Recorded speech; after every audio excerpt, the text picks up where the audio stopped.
tu te lèves un bon matin, tu dis que Dieu t'a donné un appel divin pour ouvrir une église, tu te permets de faire des collectes de fonds non déclarées. Le troisième point, des collectes de fonds non déclarées, les amis. Et dans tout ça, les personnes qui sont dans cette église sont des personnes éveillées, des personnes éduquées. Et on leur dit quoi? C'est l'église, on n'a pas besoin de ceci, on n'a pas besoin de cela. Ce sont les choses du monde, les déclarations, tout ça sont les choses du monde. Et tu fais quoi avec cet argent? Vous faites quoi avec l'argent des gens? Quand je demande à cette personne-là que vous faites l'église tous les jours, vous faites les collectes de fonds, elle me dit oui. Vous faites quoi avec cet argent? Elle me dit que on ne regarde pas le côté là. Elle me dit que non, on ne regarde pas le côté là. Qu'on vient à l'église pour prier Dieu. Et ce qui se passe avec l'argent, on ne regarde pas. On ne regarde pas ce qui se passe avec les fonds de l'église lorsque cette église est déclarée. Parce qu'il y a des institutions, financières qui s'occupent des finances de cette église. C'est pour ça qu'on ne regarde pas les finances d'une église qui est déclarée. Du moment où votre église n'est pas déclarée, vous n'avez aucun droit de faire des collectes de fonds pendant vos cultes. Ça, ce n'est pas un appel divin, je suis désolée. Ça, c'est du business malsain. Je suis désolée. Du moment où tes propres fidèles ne savent même pas ce que tu fais avec ils t'appellent pasteur en vertu de quoi? Les autres qui sont partis en école de théologie, là, je pense que c'est comme ça qu'on appelle l'école des pasteurs. Ils sont partis en école de théologie faire 7 ans d'études. Ils sont devenus pasteurs. Toi, tu te lèves un bon matin, on t'appelle pasteur, tu acceptes. Et dans ta tête, tu dis aux gens que non, eux, ils doivent sauver les gens du monde. Ils doivent apprendre la religion aux gens du monde. De quel droit vous vous permettez d'appeler d'autres personnes les gens du monde? Vous êtes qui? Vous êtes des anges? Vous êtes qui? On fait tous partie de ce monde. Personne d'entre nous n'est parfait. Nous tous, même ceux des pasteurs, nos foi sont comme ça. On fait tous les jours des efforts pour devenir des meilleures personnes. Mais ça ne te rend pas parfait. Et du moment où tu penses que tu es parfait, tu deviens la personne la plus imparfaite. Du moment où tu penses que tu as le droit de juger, tu deviens la personne perdue parce que vous pensez que nous sommes perdus et c'est vous qui nous sauvez. Non.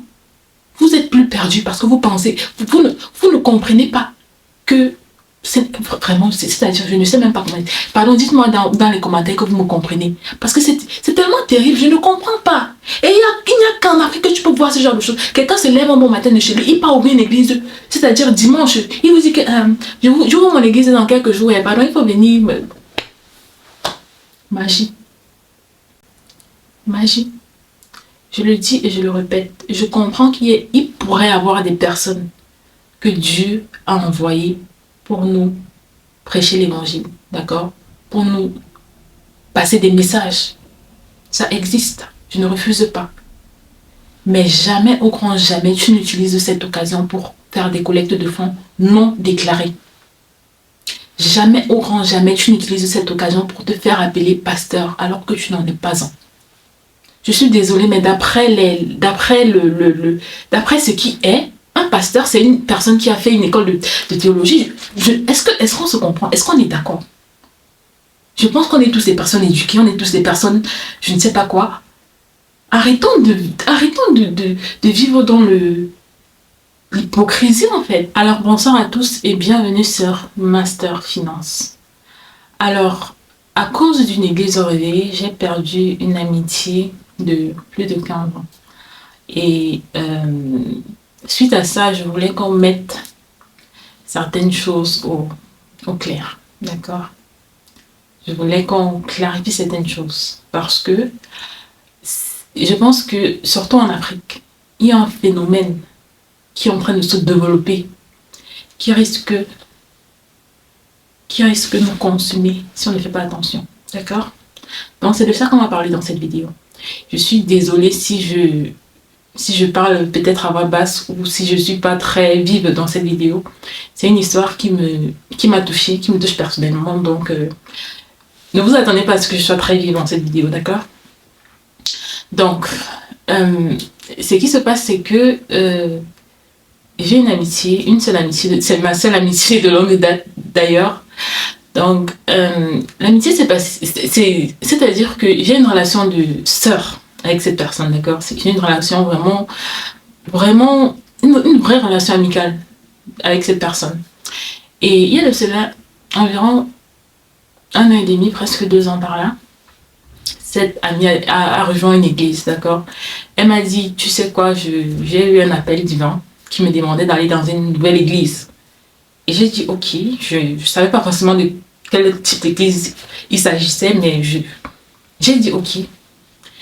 Et depuis quelques mois, bon, j'avais remarqué qu'elle avait changé, d'accord? J'avais remarqué qu'elle avait changé et j'ai compris de quel type d'église il s'agissait. Pardon. J'ai compris de quel type d'église il s'agissait. Donc, il y a cela quelques mois, on parlait, et pendant qu'on parlait, elle m'a donc confirmé qu'il s'agit d'une église de réveil, d'après ses mots.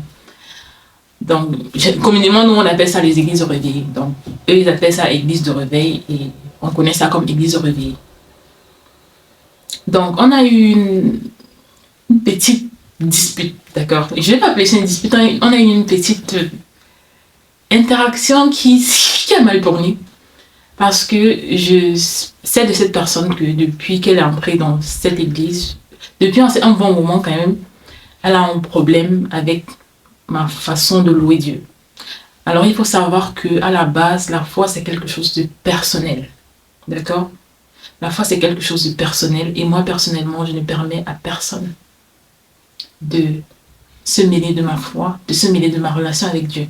Parce qu'on dit une relation de couple, tout comme une relation une relation chrétienne avec Dieu, c'est une relation entre deux personnes. Et je pense que personne n'a le droit de se mêler de ce type de relation. Et je vais m'expliquer. Je sais que jusqu'ici, vous êtes encore perdu, mais à la fin, au milieu ou à la fin, vous allez comprendre. Donc, elle m'approche et elle me fait comprendre que pour la énième fois, elle n'est pas forcément d'accord avec ma façon de louer Dieu. Alors, il faut savoir que c'est une personne que je sais qui a un problème avec, par exemple, les catholiques, qui a un problème avec la culture catholique et qui dit carrément qu'elle ne veut rien avoir à faire avec les personnes de culture catholique, de religion catholique. Ce avec quoi moi j'ai personnellement un problème, je me dis, moi je suis protestante, je me dis, si un jour ton pasteur ou ton église est là, on te dit que la culture, la religion protestante n'est plus bonne, est-ce que tu te déciderais de ne plus avoir affaire avec moi juste parce que votre religion vous dit que ce n'est pas bien? Alors, d'après elle, le seul problème, c'est que les catholiques se concentrent un peu trop sur Marie, alors que c'est Jésus-Christ, notre sauveur. Et les catholiques se concentrent un peu trop sur Marie. Alors, je lui demande, est-ce que c'est raison suffisante? Et ça, c'est juste à côté. Donc, quand elle m'a dit ça, qu'elle n'était pas à l'aise avec ma façon de louer Dieu, sachant déjà que c'est une personne qui pense comme ça, moi, j'ai senti ça comme si elle était en train de me dire que si je ne suis pas prête, puisqu'elle m'a dit un truc qui m'a vraiment choquée, elle m'a dit carrément, et me connaissant, si tu décides d'ignorer mon appel, Dieu risque de te vomir le jour du jugement.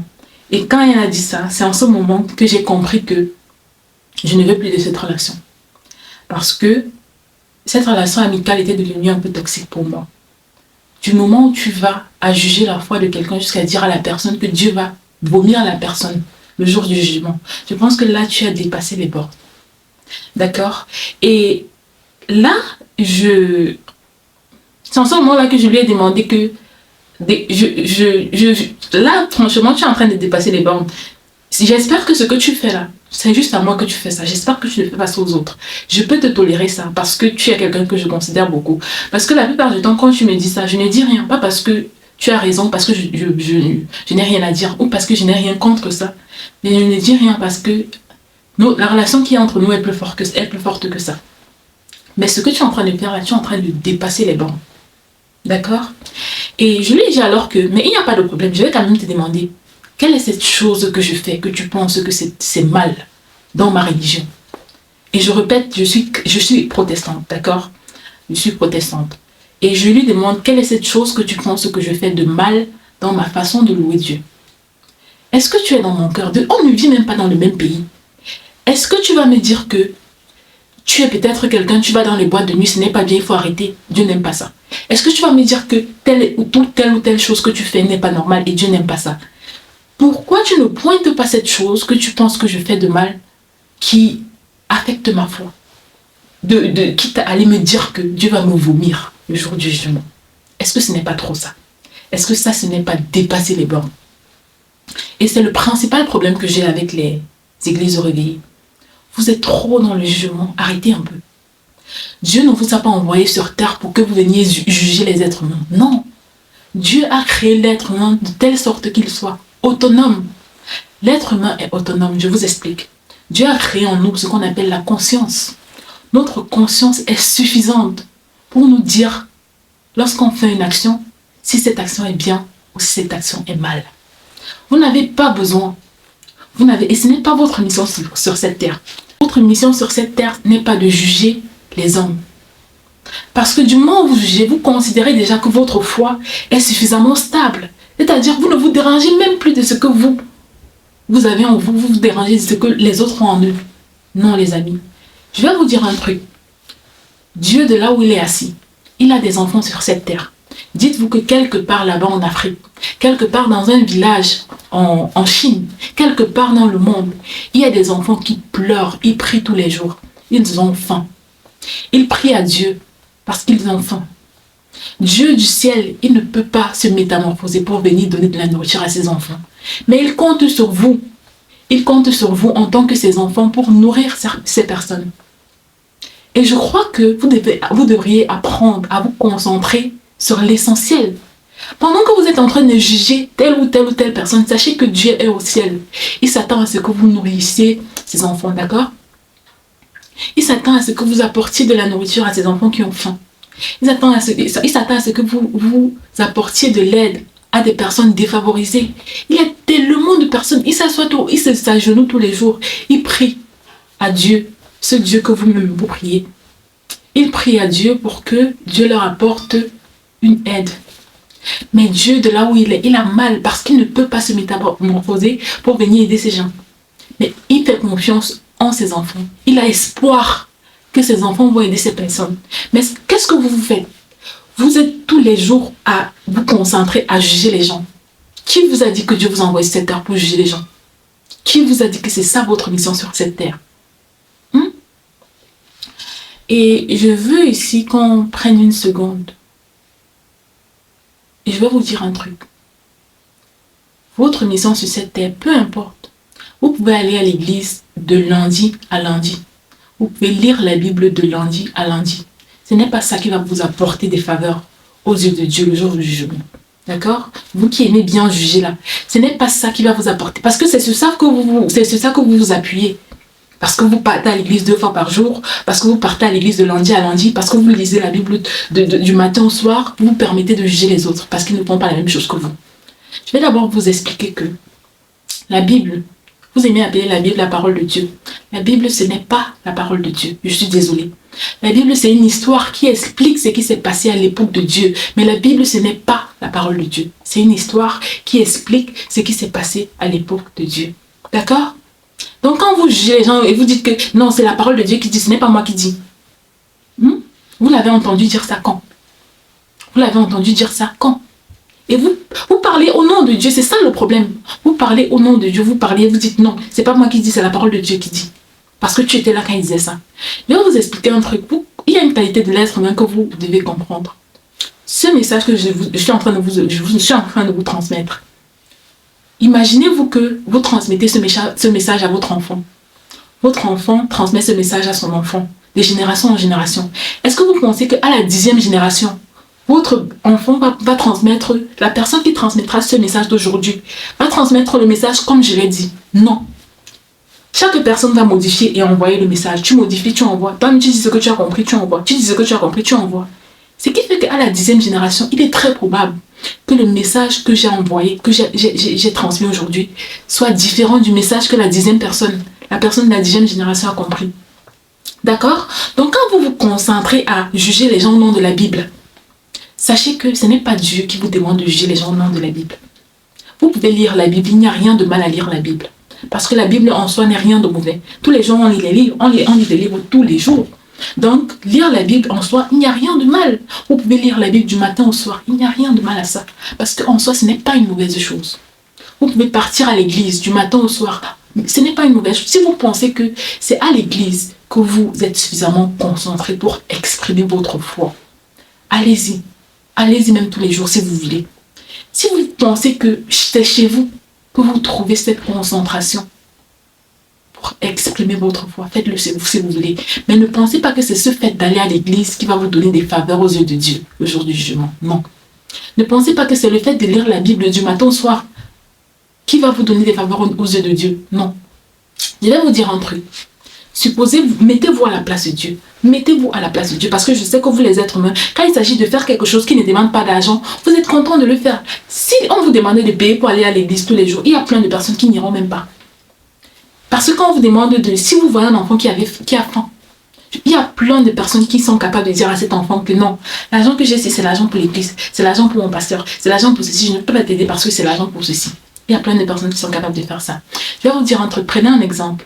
Supposez que vous fassiez des enfants et qu'il arrive que vous mouriez.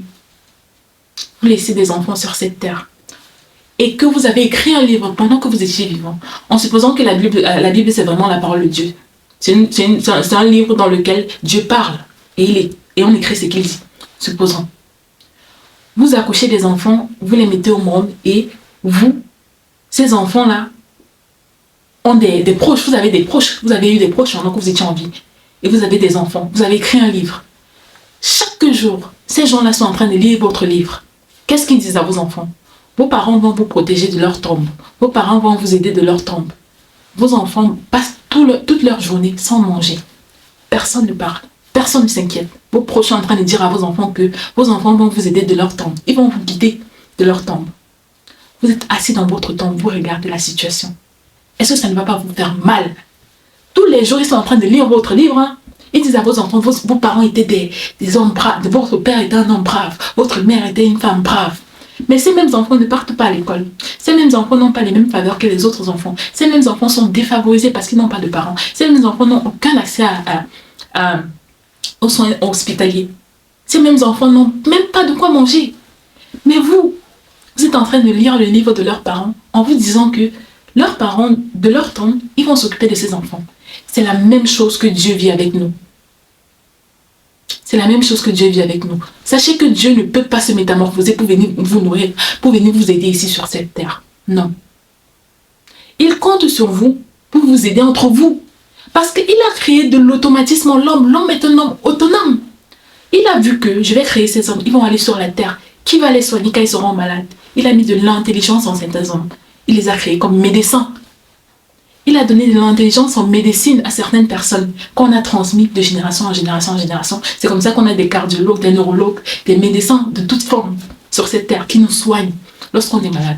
Donc vous, tous qui dites, les religieux qui disent non, je vais pas, Dieu va me soigner. Je ne vais pas passer à l'hôpital. Et c'est ça même le problème que j'ai avec cette culture des églises réveillées. Certaines familles, eux, disent à leurs fidèles de ne pas se fier à la médecine, parce que c'est Dieu qui va vous soigner. Dieu va quitter du ciel pour venir vous soigner. Dieu va quitter du ciel pour venir vous soigner. Non. Il a créé l'homme de façon autonome. Ces médecins-là, leur intelligence est divine.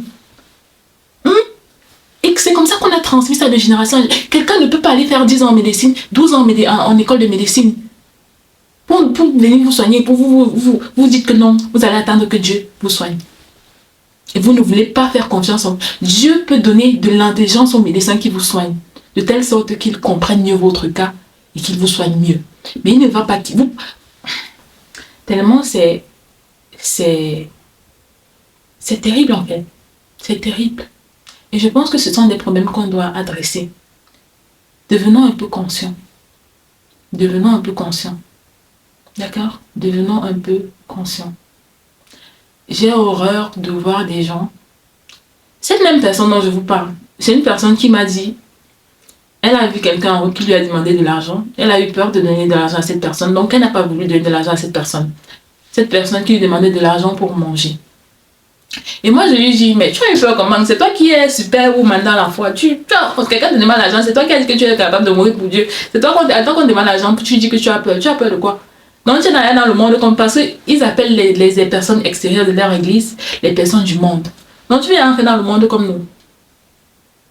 C'est toi qui as dit que, c'est vous qui dites que votre foi est spéciale. Vous voyez quelqu'un qui vous demande de l'argent pour manger, vous dites que vous avez peur de ceci, vous avez peur. Non, n'ayez pas peur. Comment vous avez peur? Et c'est vous qui traitez encore les gens du monde comme je ne sais pas quoi. Vous appelez les autres les gens du monde. Et c'est vous les personnes spéciales, vous faites partie des anges. Et le reste, ce sont les gens du monde. Et vous pensez que vous êtes tellement spécial, votre foi est tellement forte, que vous ne vous inquiétez plus pour vous. Votre problème maintenant, c'est juger les gens. Ce n'est pas votre mission sur cette terre. Je lui ai dit, tu peux me dire en tant qu'ami que telle ou telle chose que tu fais, ce n'est pas bien pour toi. Et je vais le prendre. Je vais essayer de réfléchir par rapport à ça et analyser la situation. Et prendre tes mots en considération. Et faire quelque chose par rapport à ça. Mais du moment où tu me dis au nom de Dieu que si j'ignore ce que tu me dis, si je ne fais pas les choses comme tu me le dis, que Dieu va me vomir. Tu te permets de dire à un être humain, toi en tant qu'être humain, toi qui? Que Dieu va me vomir. Et je vais vous dire un truc, l'église même dont on parle, parlons même d'abord de ça, parce que c'est le point primaire, les églises réveillées. Sachez que, de ce que je sais de cette église, le pasteur s'est levé un bon matin. Il est venu dire aux gens qu'il a eu un appel divin, qui lui a demandé de devenir pasteur. Un appel divin. Donc il s'est levé un bon matin. Il allait ouvrir une église. Et je ne pense même pas qu'il ait une permission de la mairie pour ouvrir cette église. Parce que je ne pense pas qu'une mairie est censée donner la permission à une personne qui n'a pas fait d'école de théologie, qui n'est pas pasteur, d'ouvrir une église. Voilà d'abord un premier point. Tu ouvres l'église en vertu de quoi? Si Dieu t'a demandé Dieu t'a donné un appel divin, pourquoi tu ne vas pas en école de théologie? Pourquoi tu brûles les étapes? C'est-à-dire que si Dieu te donne te dit va devenir cardiologue, tu vas te lever un bon matin, tu vas aller opérer le cœur de quelqu'un. Non. Si Dieu te dit va devenir cardiologue, va en école de médecine. Tu fais 12 ans d'années, ou 10 ans, ou combien d'années d'études comme tous les autres. Tu deviens cardiologue. Pourquoi tu brûles les étapes? Ce n'est même pas ça. Ça, c'était le premier point. Le deuxième point, Dieu t'a demandé de prêcher la parole de Dieu. De prêcher son évangile. Qui te donne la permission de faire des collectes de fonds dans ton église? Qui te donne cette permission? Parce qu'il faut qu'on soit clair. Il faut qu'on soit clair. Tu te lèves un bon matin, tu dis que Dieu t'a donné un appel divin pour ouvrir une église. Tu te permets de faire des collectes de fonds non déclarées. Le troisième point.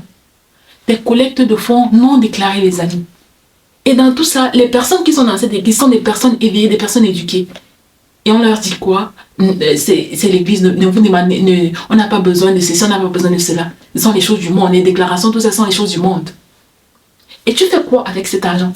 Vous faites quoi avec l'argent des gens? Quand je demande à cette personne-là que vous faites l'église tous les jours, vous faites les collectes de fonds, elle me dit oui.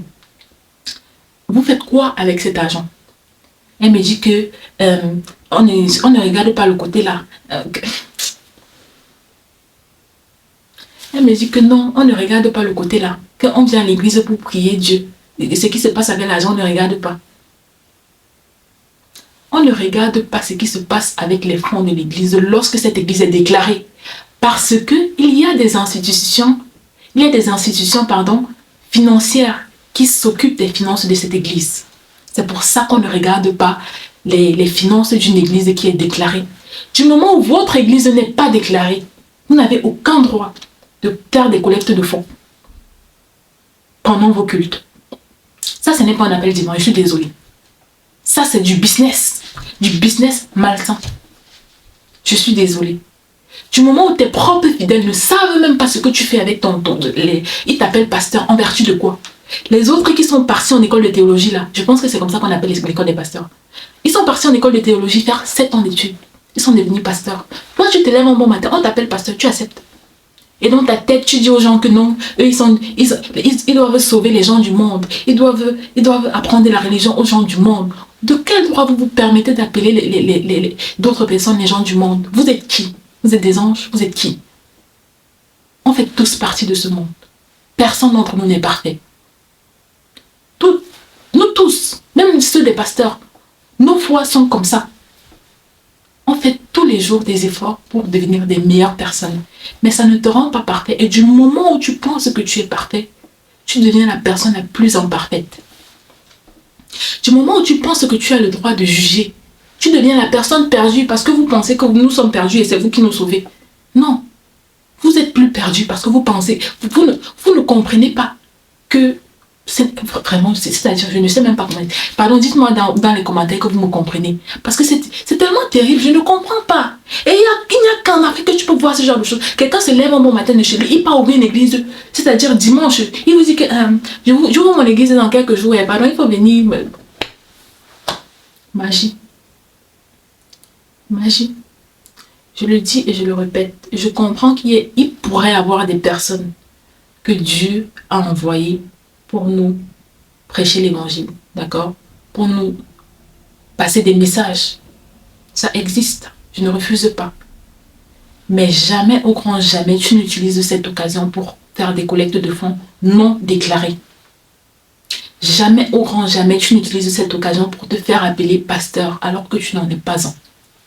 Je suis désolée, mais d'après ce qui est, un pasteur, c'est une personne qui a fait une école de théologie. Est-ce qu'on se comprend? Est-ce qu'on est d'accord?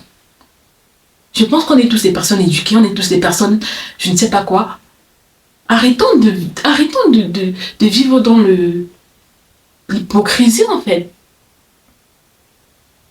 Ne vous cachez pas derrière la christianité pour devenir des personnes hypocrites. Je suis désolée. Ne vous cachez pas derrière la christianité, le christianisme, pardon, pour devenir des personnes hypocrites. Non. Non, c'est mal, les amis, c'est mal. Donc, je ne sais pas vraiment si cette vidéo était... Je ne veux pas que cette vidéo soit trop longue parce que je ne vais pas prendre de tout votre temps. Mais je vais passer un dernier message. Dieu, de là où il est assis, il a des enfants qui ont faim. Des petits-enfants, ils ont faim. Ils n'ont personne pour s'occuper d'eux. Ils n'ont rien. Ils prient en espérant que quelqu'un va leur venir en aide. Et Dieu, tous les jours, il s'assoit, il regarde la situation, il a mal. Il a mal parce qu'en lui-même, il ne peut pas venir intervenir. Il compte sur nous. Donc, quand vous vous levez le matin, dites-vous que vous avez une mission de faire du bien. C'est ça l'essentiel de la vie. Faites du bien autour de vous. Il y a des gens que quand ils respirent, chaque jour qu'ils vivent, c'est de l'espoir pour au moins 1000 personnes, 100 000 personnes, parce qu'ils nourrissent des gens, parce qu'ils donnent de l'air aux gens. Je ne parle pas de vous qui allez aider des gens qui n'ont pas besoin d'aide, non. Vous voyez un adulte debout, bien debout, vous allez l'aider. Il vous demande de l'argent pour manger. Un adulte qui est bien debout, qui je ne sais pas quoi. Il vous demande de l'argent pour manger. Et vous l'aidez, vous vous dites que vous allez aider quelqu'un. Non. Quand on parle d'aide, on parle d'aider une personne qui est en difficulté et qui ne peut pas s'en sortir d'elle-même. D'aider des enfants. Des enfants qui se lèvent le matin, ils n'ont pas de quoi manger. Ils sont défavorisés par rapport aux autres. Ils n'ont pas accès à l'éducation, ils n'ont pas accès aux soins médicaux. Ce sont des personnes qu'il faut aider. Pas des personnes bien debout qui cherchent de quoi manger, qui se cachent derrière la paresse, qui se cachent derrière je ne sais pas quoi. Ils vont venir vous dire que parce qu'on est de la même famille, tu dois m'aider. Parce qu'on est ceci, tu dois m'aider. Ils ne vont jamais se lever d'eux-mêmes pour aller partir de zéro et devenir quelque chose. Ils veulent quelqu'un qui va les aider et leur donner quelque chose pour qu'ils deviennent quelque chose. Ce n'est pas ça que je parle quand je parle d'aide. D'accord? Donc, on va s'arrêter là. Et j'espère vraiment que le message est passé. Si vous pensez que vous aimez Dieu, si vous pensez que vous voulez faire du bien, concentrez-vous sur l'essentiel.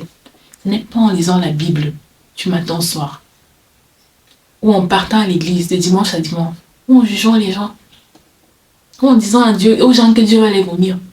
Parce que tu as causé avec lui, tu as dit que l'enfant, si je vais le vomir, l'autre enfant, si je vais lui faire comme ça. Non, arrêtez un peu. Arrêtez un peu. Je ne dis pas que toutes les églises réveillées sont mauvaises, mais je dis juste que cette qualité que vous avez à juger facilement, c'est pas bien. Et vous niez toujours. Quand on vous dit que vous jugez les gens, vous niez toujours. Ils sont comme ça. Ils vont jamais accepter la vérité. Ils nient la vérité. Ils nient la vérité. Et c'est même pire. Je ne dis pas qu'ils sont tous mauvais. Je ne dis pas qu'appartenir à une église réveillée, c'est une mauvaise chose. Mais comprenez que, tout comme du début de cette vidéo jusqu'à ce moment-ci, je ne vous ai pas jugé. Arrêtez de juger les gens. Arrêtez de juger les gens. Parce que vous n'avez personne, je dis bien personne sur cette terre, n'a le droit de juger une autre personne. Parce que Dieu nous a donné une conscience. Tu n'as pas besoin de partir à l'église pour que quelqu'un te dise que tu es quelqu'un, c'est mauvais. Tu n'as pas besoin de partir à l'église pour que quelqu'un te dise que donner la nourriture à quelqu'un qui a faim, c'est une bonne chose. Non. Tu as une conscience. Et Dieu n'était pas bête quand il créait l'homme. Il nous a créés avec une intelligence pour faire place à la science, pour faire place à la technologie, pour faire place à tellement de choses, au développement de tellement de choses. Il nous a créés de façon autonome, il nous a mis dans une situation pour nous développer. Il nous a donné cette capacité. D'accord? Donc arrêtez un peu, ça énerve franchement. Arrêtez un peu. Si vous pensez que vous êtes parfait, vous faites encore quoi sur cette terre? Vous faites quoi? Allez, les anges ne sont pas... Les anges ne sont pas visibles, arrêtez un peu. Vous appelez les gens du monde, carrément.